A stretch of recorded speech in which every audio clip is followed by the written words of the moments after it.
Bonjour, vous vous posez sûrement des questions sur l'énergie nucléaire. Vous êtes curieux, sceptique, intrigué, peut-être un peu inquiet.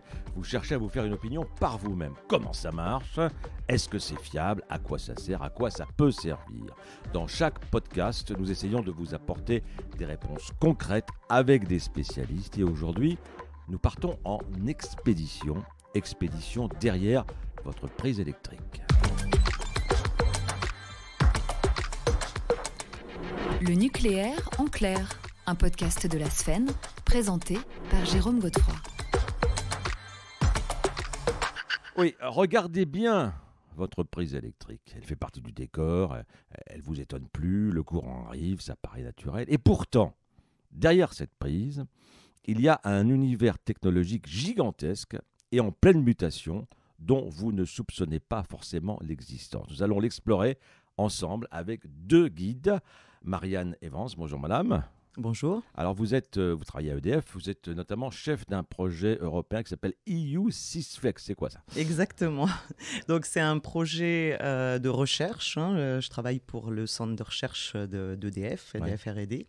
Et c'est un projet avec 33 autres acteurs du réseau électrique européen, des transporteurs d'électricité, des distributeurs, je pense qu'on en parlera peut-être un petit peu plus en détail après, des producteurs et puis des fabricants aussi d'équipements, que ce soit renouvelables, batteries, etc., qui permettent d'intégrer du coup les renouvelables dans le réseau européen. Et on parlera beaucoup des renouvelables dans ce podcast. Stéphane Feutry, bonjour. Bonjour. Alors vous travaillez dans les réacteurs nucléaires à EDF, hein? Alors, Pas dans les réacteurs, mais à propos et autour des réacteurs. Oui, je travaille maintenant au niveau national, mais j'ai travaillé pendant 20 ans sur différentes centrales. J'ai exploité des réacteurs nucléaires. Alors, on va mettre à plat d'abord, on regarde cette prise électrique. On peut brancher un grille-pain, on peut brancher une lampe et allumer une ampoule. Alors, première chose, Marianne Evans, derrière la prise, il y a le compteur et il y a le câble qui arrive chez les particuliers. Ce câble, c'est un câble basse tension, c'est bien ça? Exactement. En fait, c'est probablement ce que vous connaissez le plus en tant que consommateur. C'est votre compteur électrique qui est relié à Enedis, au réseau de distribution. Donc là, c'est ce qui permet donc les câbles basse tension de distribuer l'électricité au niveau des quartiers, des villes. Et puis, avant ça, on l'a transporté sur des réseaux haute tension, depuis, pour simplifier, les centres de production, les centrales, jusqu'aux transformateurs qui vont les transformer en basse tension. Alors Stéphane Feutry, effectivement, il y a ces câbles, basse tension, haute tension, et après il y a les centres de production qui sont multiples, et ça peut être à la fois des panneaux solaires, ça peut être une centrale nucléaire, ça peut être beaucoup de choses en fait. Oui, tout à fait. On a un mix énergétique en France qui est bas carbone, qui est composé essentiellement de nucléaire, d'hydraulique, de renouvelables et encore un peu de thermique. Alors effectivement, ce qui est original en France, Marianne Evans, c'est que la production nucléaire est prépondérante pour l'électricité. Oui, c'est une originalité en France et dans quelques pays au monde également. On n'est pas les seuls, mais effectivement, on est un pays avec un mix où la part du nucléaire est très élevée. Donc on a le choix, et c'est ça qu'on va voir dans ce podcast, on a le choix entre plusieurs solutions, Stéphane Feutry. Un peu de nucléaire, un peu d'hydraulique, un peu de solaire, un peu d'éolien, et puis aussi du gaz et du charbon quand il faut vraiment, c'est ça? Oui, c'est ça. Et en fait, à l'intérieur d'EDF, nous avons une équipe qui optimise l'ensemble du parc, qui va choisir pour le lendemain les moyens de production les plus économiques à faire fonctionner.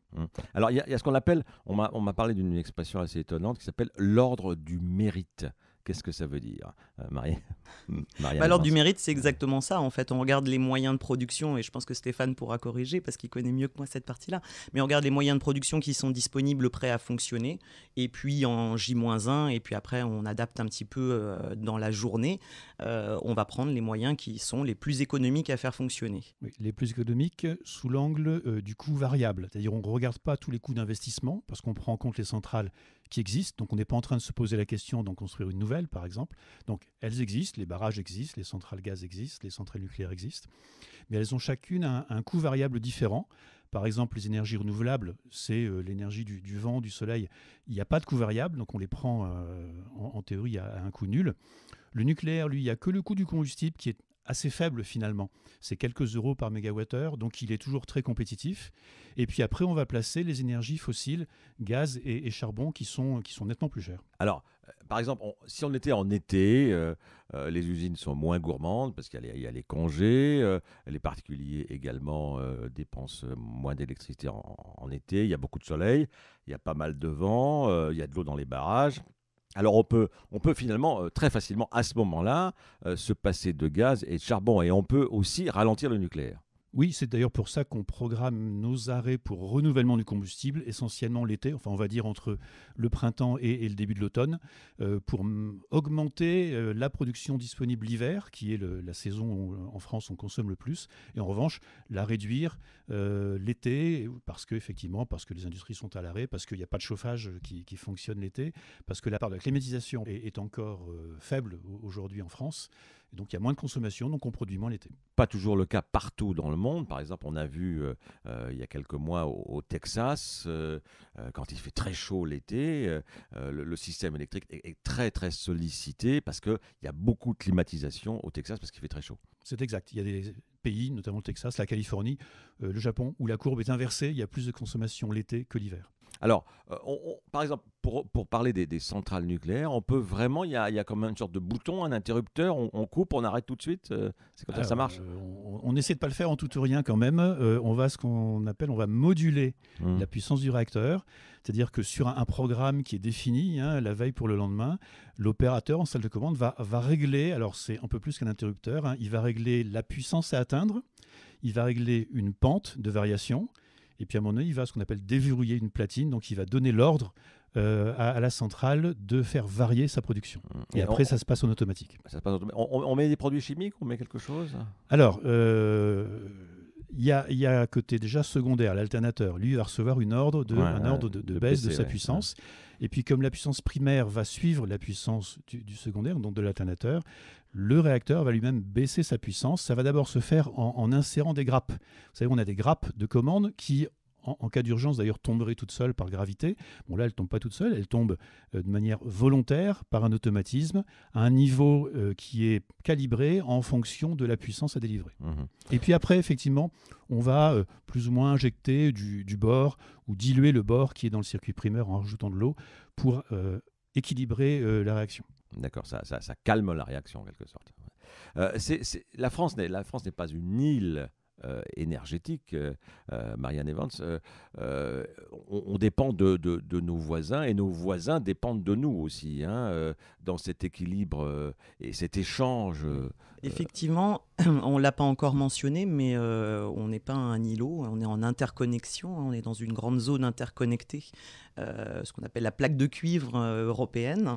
Donc ça nous permet d'ailleurs de pouvoir, dans certains cas, bénéficier par exemple de l'éolien allemand, ce qui les arrange aussi par moment. Ça permet aussi d'ailleurs au nucléaire français de pouvoir fournir de l'électricité en cas de besoin à nos voisins aussi. Alors, selon l'équipement de chacun des pays, il y a des paradoxes. Par exemple, on m'a dit que l'été, quelquefois en Allemagne, il y a une surproduction du parc solaire.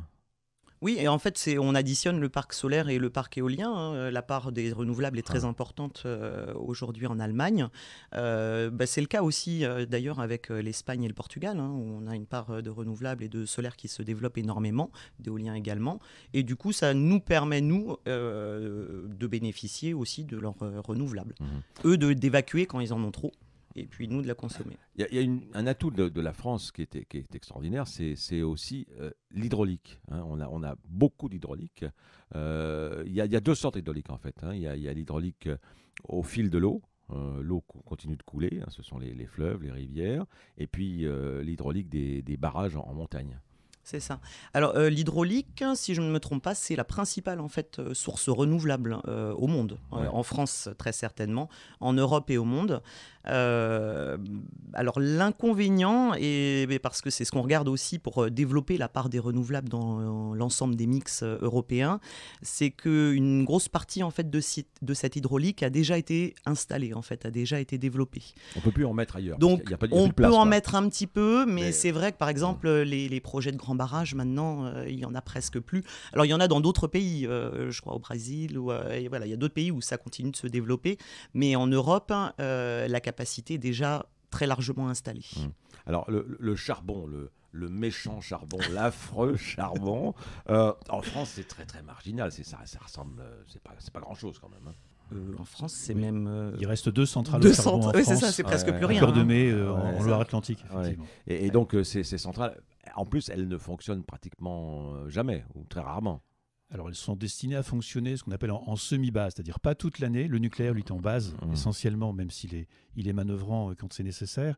Mais en grande partie, il reste en base, c'est-à-dire à pleine puissance la plupart du temps. Les centrales à charbon, elles, sont plutôt des moyens de semi-base, même si cette année, avec les prix exceptionnels qu'on connaît, elles tournent beaucoup depuis quelques mois. D'accord. C'est en fonction du marché international de le l'énergie. gaz est actuellement plus cher que le charbon. Oui. Et donc, il est intéressant économiquement de faire tourner du charbon, et c'est ce qui se passe en ce moment en France. Alors, revenons à notre prise électrique. Il y a des moments dans l'année où nous, les consommateurs, nous mangeons beaucoup d'électricité. Je crois que le moment, les pointes les plus fortes, c'est au mois de février à 19h. Marianne. Oui, alors en fait, effectivement, ça nous sert de jour de référence aussi, où d'ailleurs on essaye d'anticiper au maximum pour être sûr d'avoir l'ensemble des moyens de production qui vont pouvoir répondre à l'appel. En fait, et c'est à ce moment-là qu'on consomme 2 fois plus qu'en été, par exemple. Oui, et d'ailleurs, il y a une part qui est liée au développement du parc nucléaire, qui est aussi, on a une part de chauffage électrique qui est assez forte en France, donc qu'on est en train de substituer progressivement vers des chauffages électriques qui sont bien plus performants, comme par exemple de la pompe à chaleur. Mais c'est vrai que du coup, cette part du chauffage électrique a tendance à faire augmenter notre point d'hiver. Alors, il y a des trucs qui permettent de jouer sur la consommation. Il y a quelque chose qui est connu pour les industriels, mais qui est aussi valable pour les particuliers, c'est ce qu'on appelle l'effacement. Oui, effectivement, des industriels peuvent s'effacer. Ils ont des contrats spéciaux avec EDF qui leur permet, en cas de signal montrant qu'il y a un manque de puissance quelque part, notamment quand il y a un événement sur le réseau européen, c'est arrivé ces dernières années, automatiquement, ils vont effacer la production. Et comme ce sont des gros industriels, c'est directement plusieurs dizaines de mégawatts, si ce n'est pas plusieurs centaines. Et donc, ça a un effet immédiat sur l'équilibre du réseau. Et ils sont indemnisés. Ils sont indemnisés, en tout cas, ils ont un tarif de l'électricité qui, en moyenne sur l'année, prend en compte ce service qu'ils rendent au réseau. Marianne Evans ? Oui, pour le consommateur, ce n'est pas de l'effacement, mais c'est un signal tarifaire.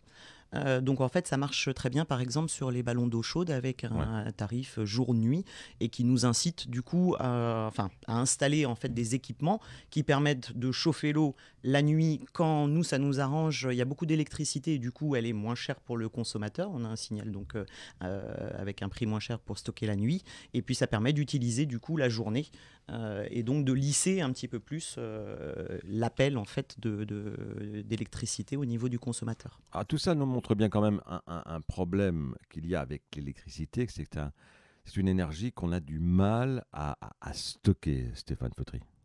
Oui, tout à fait. On a alors un moyen de stockage, on parlait d'hydraulique tout à l'heure, il y a le fil de l'eau sur les fleuves, il y a les barrages, il y a également ce qu'on appelle les steppes. Donc ce sont des stations, vous avez 2 bassins. La nuit, on va... pour les barrages, hein. Alors, oui, pour l'hydraulique.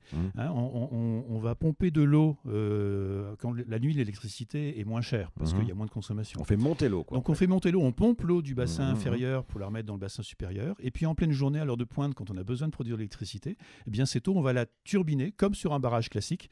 Donc, ça, c'est un moyen de stockage qui est très avantageux parce que c'est quasiment le seul dont on dispose pour faire un équilibre jour-nuit, voire un petit peu week-end, semaine. Et puis après, on parle des batteries.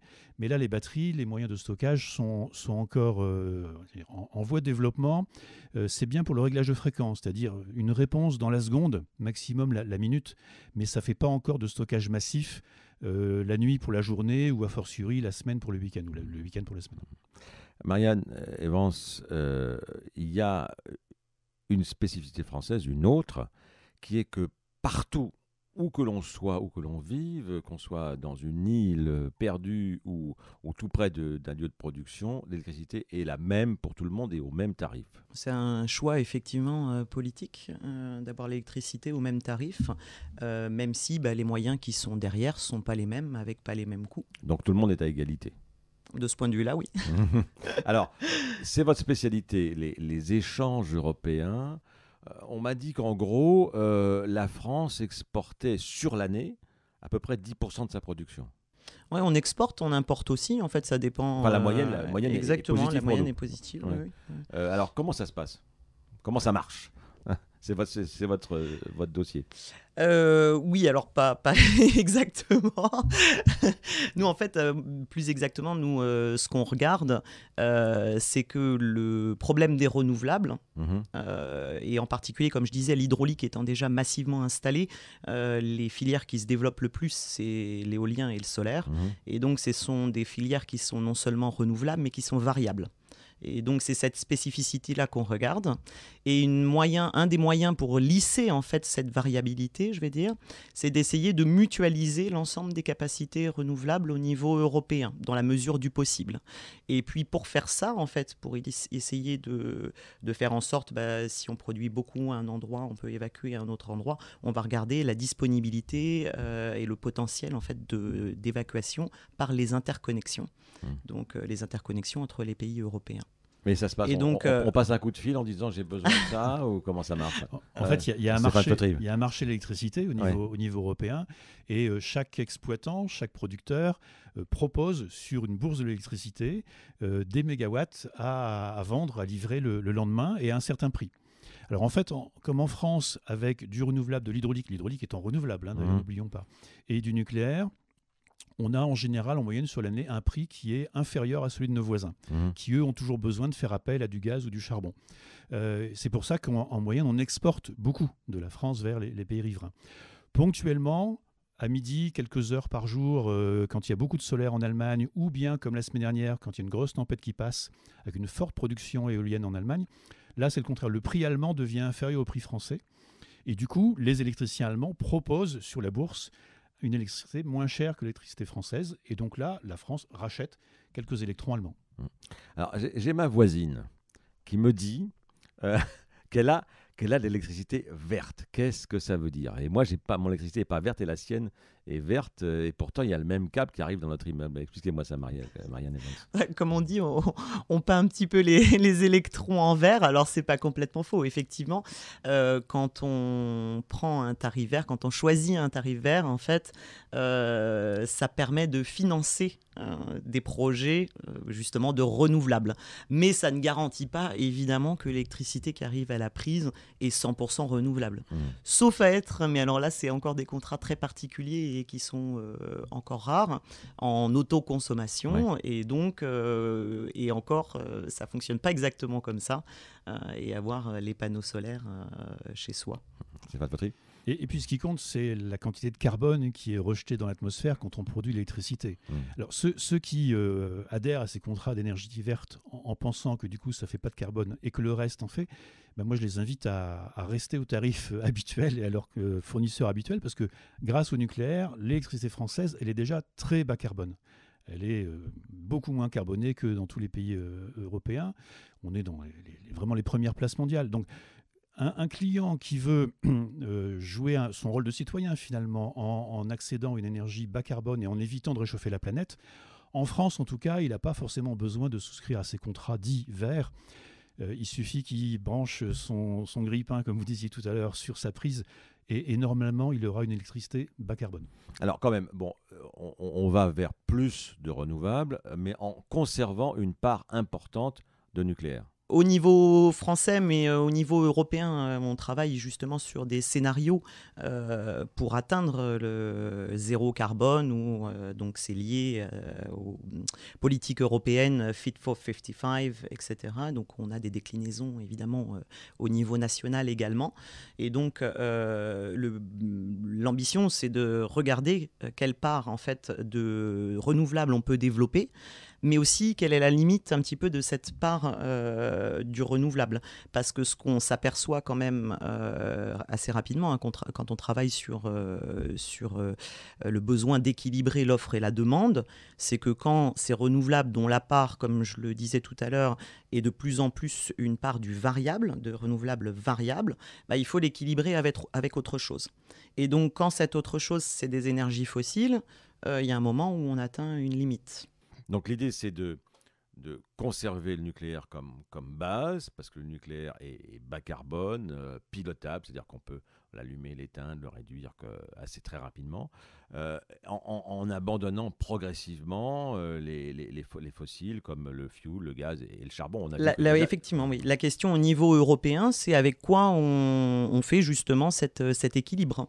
Donc c'est vraiment des discussions qui sont sur la table aujourd'hui, en se disant il faut garder quand même des moyens pilotables, des moyens de base, et donc lesquels on veut conserver. Donc conserver ou développer en fonction des pays européens. Donc certains pays européens comme l'Allemagne, mais aussi l'Italie, se tournent vers le gaz. Quand en France, on a la chance de bénéficier d'un parc de base qui est déjà bas carbone, effectivement, la question, c'est est-ce qu'on a intérêt à réinvestir dans du fossile ? Stéphane Feutry, en fait, on a tort d'opposer les renouvelables et le nucléaire. Ce sont des alliés. C'est exactement, ça c'est mon discours depuis quelques années. En fait, le nucléaire et le renouvelable sont des alliés pour combattre le réchauffement climatique, pour combattre le CO2. Je suis entièrement d'accord avec ça. Donc c'est une chaîne vertueuse qui va dans les deux sens. Oui, et en plus, les deux s'adaptent. C'est-à-dire qu'on parlait de flexibilité, de manœuvrabilité du parc nucléaire. Quand il y a le midi, le solaire qui commence à débiter sur le réseau, le nucléaire peut réduire sa production. Je vous expliquais tout à l'heure, l'opérateur en salle de commande va appuyer sur quelques boutons et va faire varier la production de sa tranche. En fait, un réacteur... Si on prend des réacteurs de 1300 MW, par exemple, comme à Paleuel ou quelques autres, en une demi-heure, il peut effacer 1000 MW. On a déjà, dans le passé, en France, sur le parc EDF, réussi à effacer 20 000 MW en coordonnant la production de différentes centrales, parce qu'il y avait du solaire ou du vent qui passait par là. Et donc, voilà, le nucléaire s'efface quand il y en a besoin. Et puis il remonte aussi dans la foulée, c'est-à-dire que le soir, quand le soleil se couche, forcément, le nucléaire va remonter et va permettre la continuité d'alimentation du réseau électrique français en électricité. Marianne Evans, vous travaillez au niveau européen, vous observez cette situation énergétique au niveau européen. Est-ce que c'est facile toujours de coordonner les politiques et les moyens des différents pays, parce qu'il y a quelquefois des contradictions et des volontés différentes? Disons que chaque pays, en fait, regarde en fonction de son mix. L'objectif, c'est quand même qu'au niveau de l'Europe, on reste leader sur le bas carbone et qu'on continue tous à décarboner notre mix. Paradoxalement, pour certains mix très très fossiles, c'est plus facile en fait de réduire les émissions de carbone que pour des pays comme la France. Donc il y a beaucoup de pays où le secteur de la production électrique est finalement un des secteurs les plus émetteurs d'émissions de CO2. C'est pas le cas de la France, donc c'est vrai qu'après c'est plus compliqué en fait de décarboner un mix qui est déjà relativement décarboné. Oui, c'est pour ça que ça passe en France surtout par l'électrification des industries ou des usages. Des usages en général, le transport par exemple, l'isolement des habitations aussi, ou le chauffage des habitations, ça passe par l'électrification de ces moyens-là. On pense plutôt que la production et la consommation d'électricité en France va augmenter dans les années à venir, tout en restant bas carbone. Avec la voiture électrique, par exemple. Avec la voiture électrique. Alors, en résumé, rassurez-moi, Marianne Evans et Stéphane Feutry, je peux regarder avec un sourire ma prise électrique, elle est quand même globalement plutôt bas carbone en France. Elle est bas carbone et votre prise électrique est une amie de l'environnement. Eh bien, merci à tous les deux, Marianne Evans et Stéphane Feutry, de nous avoir accompagnés sur ce voyage derrière la prise électrique avec tout ce qu'il y a derrière et qu'on n'imagine pas forcément. Vous pouvez retrouver ce podcast et tous les autres podcasts produits par la Sfen chez vos diffuseurs habituels et sur le site de la Sfen, sfen.org. À bientôt.